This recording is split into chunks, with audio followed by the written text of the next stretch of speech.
Hi, and welcome back to Reflect Forward. I'm your host, Carrie Siggins. Today is an advice from a CEO episode.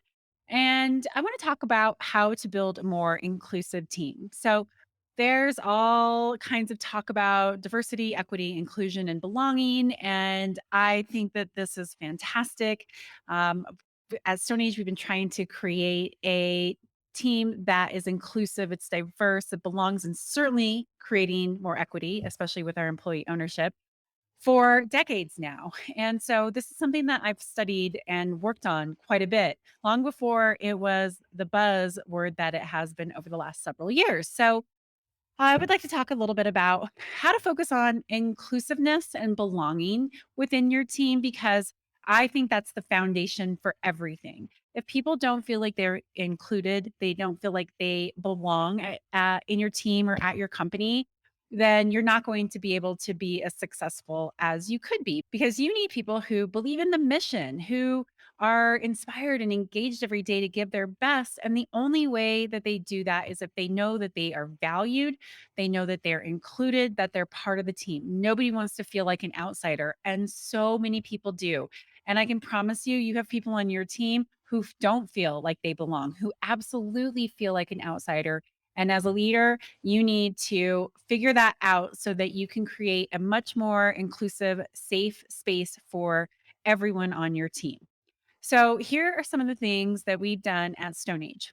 First, we find out what inclusive means to people, right? My definition of being included, of feeling inclusive, of feeling like I belong might be very different than yours. And it certainly is like that for everybody on your team. So as you're having one-on-ones with all of your direct reports or people on your team, ask that. Like, what does it feel like to belong on this team? What would belonging look like for you? If you had your dream job where everybody worked together so well, how would you feel? What would that look like? That can create a really interesting dialogue so that you can create your own definition of what inclusivity and belonging means to your company, to your team. So everybody's on the same page with what that means. The second thing that I would really do is get to know people on your team and let them get to know each other. The only way that we break down misconceptions, preconceptions, stereotypes, stigmas is to get to know each other. It's so easy to say, well, that person's this way, and that's why I don't like them. That's why I can't stand them. That's why they do these things. And really, we don't actually know that. And unless we take the time to get to know people's stories, then you can easily just live behind that wall and behind the story you're telling yourself about that person. So recently we did a belonging series with Chris Shimbra, the 747 group gratitude experience. It is amazing. I'm going to put the link to it in the show notes because I'm such a believer in what he's doing. Where he creates these experiences where you build a sense of belonging based on gratitude, right? And so we did these breakout sessions where we were with one or two other people on our teams and our colleagues within the company.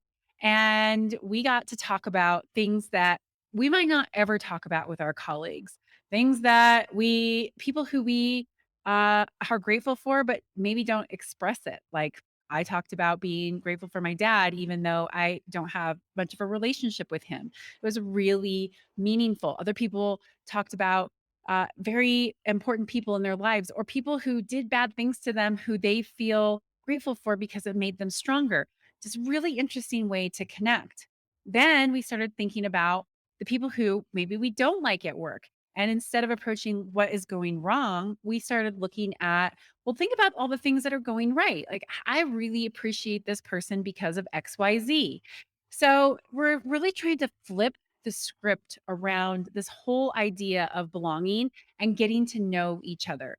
And so as you go into these breakout sessions and you really talk about these meaningful things that affect your work every day because it's who you are as a person and you feel seen, it creates that sense of belonging. Even when you're talking about the hard stuff, even if you have to talk about the stuff of like, man, I really struggle with you when you do these things, that can create a sense of belonging if the intent is right. If it is all about Still saying, I am grateful for this connection with you and I want to get to know you so that we have a deeper understanding of each other so we can work better together. So you need to create these opportunities for your teams to get to know each other. I think Chris's experience is an excellent way to do it, but you can recreate it yourself. For example, we just had our teams read Dare to Lead by Brene Brown and did team building around that. We build container building, which is like the safe place that you go to be able to talk about vulnerability and the things that we fear, all with the purpose of connecting with each other. So you can do these things to help your team connect and build relationships. And it is so important because every person wants to be seen for who they are. They want to be heard for what they have to say. They want their ideas to be considered and respected, even if you don't take them up on that idea. That is what inclusivity is. And you can only do that when you connect with people and you take the time to get to know them to break down those stereotypes. The next thing is you've got to practice these giving feedback sessions. Giving feedback is so hard. I know. I give feedback all the time, and I am not a person who innately loves to give feedback. It is very uncomfortable. Me and probably the rest of the world. I'm sure you probably feel the same way too. Like there are some people who have a gift of like being able to give feedback and like not stress about it, but I don't think that's the majority of us. But we all need feedback and we all have opinions about people. And the real reality is that everybody has opinions about us. And you can have a much better sense of belonging when you can actually talk about the hard stuff. So I look at my executive team, it is a high performing team, and we give each other feedback. I just had two people on my team have a feedback giving session, and one was saying, like, I don't feel like you're hearing me. And the other one is saying, like, I don't feel like you're doing something that's in alignment with our values of the company. And neither one of them were seeing each other's side the right way. They were all both telling themselves the story, but you know what? They got through it because they talked about it. And their relationship is better than ever. And after I talked with both of them, I was like, thank you so much for teaching us how to have this kind of feedback because, man, we get each other so much better. And we know that we can work through these things. So if you want an inclusive team, it cannot be that you cannot just sweep issues under the rug. You have to address them. You have to talk about things. You have to create that safe space to speak up. And there is not hardly any company that does this well, mine included. It is something that we really work on. It's part of our value system and it's something that we're teaching people to get better at every day. But it is not a comfortable place to be. And it does definitely chip away at the feeling of belonging and inclusivity if you feel like I can't tell that person what I really think. That's not belonging. That's not being inclusive. And then finally, this kind of goes back into what I was talking about with Chris Shembraw's gratitude session. You have to lead with gratitude. That is the most important thing. If you can just say, "Thank you. I really appreciate that idea that you brought, that different point of view that you brought. I appreciate that you challenge me because it makes me a better leader, it makes me better at my job." Approach the hard stuff with gratitude, and it will reframe the way that you think about the team and your teammates, and it will help them reframe it too. It's okay to disagree. It's okay to not have everything be perfect. And it's okay to be in an inclusive team where you feel like you belong and you don't actually really like everybody on the team. Now, that definitely helps.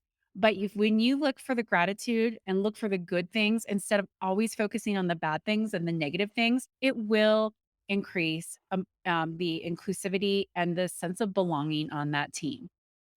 And then finally, this is something that we just did recently, and I think it helps so much. We created team operating principles. So we went in and said, what is the purpose of this team? And what behaviors and attributes are going to make us successful? And how do we operate as a team? How do we share information? How do we collaborate? How do we give each other feedback? How do we ensure that we are breaking down silos within our teams? How do we create accountability with each other? And everybody knows that this is how we operate as a team. And I think that really helps because then everybody knows what the expectations are. and everybody can hold each other accountable. They can hold themselves accountable to this is how we function as a team. This is what makes a really healthy team. And when you have a healthy team where people are holding themselves accountable and each other accountable and are living up to the values that the team has set for themselves, and those values are in alignment with the company, it's really easy to create a better sense of belonging and inclusivity. So, those are my tips on how to create a more inclusive team. It is not something that just happens naturally. It is something that takes intention and a leader who's paying attention and who is asking questions and who is modeling that kind of behavior. If you are not connecting with your teammates or the people on your team, it's really going to be hard to do that for them to do that too. If you're not good at getting feedback or receiving feedback, your team isn't going to be too. If you judge and project stereotypes, your team is going to do that too. As a leader, you have to think about these things and you really need to be a good role model and lead by example to create that sense of belonging. All right. Those were my tips. Now for my question of the week. Question of the week comes from a fellow YPO mate who says, Carrie, how do you always stay so focused? And I thought about that because I don't know why I'm always so focused. It just is like part of my personality. But then I started to think about like, okay, what is it that I do that allows me to be able to get so many things done in a given day? And each of us have our different drives and different attention spans and different ways of coping with stress, as we talked about in the last advice from a CEO. But I think that it really comes down to two things. One, I know what I want to achieve, and I make sure that my daily and weekly tasks are aligned with that. And then two, I write out my daily and my weekly tasks. So I know I have to get these things done. I am a checklist kind of person. I think I mentioned I use Asana. I love it when I click the button and that I said I did a task and the little unicorn or the gnome or whatever flies away. It makes me feel really, I don't know, fulfilled and like I did something. Uh, but that helps. That helps me keep track. I can set deadlines for myself. I can prioritize these top things have to get done before I do these bottom ones. And that really helps me stay focused. But those tasks are created based on what I want, what my vision is. Like, sure, yes, I have things that I have to get done in a given day, but I also make sure that I'm working on the things that are really important to me, like writing my book. Okay, I wanted to get a book done. It takes focus to write a book, especially when you work full time and you have a family and are raising a 9-year-old boy. So I knew that every weekend I need to set aside 3 or 4 hours for myself to write. I need to write in chunks, big chunks of time. I can't do it in small chunks. So I set the schedule with my husband. I'm going to get up early and I'm going to write every single Saturday so I can get my book done. That takes focus. I put it on my Asana board so I can make sure that had it scheduled in, but I also knew that it was in alignment with what I wanted. So that helps me stay focused. And then of course saying no to everything else. So that's how I do it. And I don't know if that is helpful for all of you. Oh, another tip that I gave her when I told her this was um, go into your inbox and flag all the emails that you know that you need to reply to. So I don't answer all my emails during the day. I typically do that at the end of the day or first thing in the morning. So I go through and I flag everything that I know that I need to reply to. And that helps so much. So that way I can stay focused on those other things and know that I can go back to my emails without having to just do like the doom scroll of the 100 emails that came in or 200 or whatever it is on that given day and have to go, do I need to reply to that one or not? So flag the emails that you know that you need to respond to so that you don't have to feel like you answer them real time in the moment, but you know you can go back to it in an easy way. That will help you stay focused in the moment on the important things that you're doing. So, those are my simple tips. Hopefully that is helpful. And that's it for today. So, thank you so much for joining. I hope you liked this. If you did, please feel free to write a review, rate, subscribe, especially to my new YouTube channel, share with a friend. I always appreciate it. Thank you. Have a great day.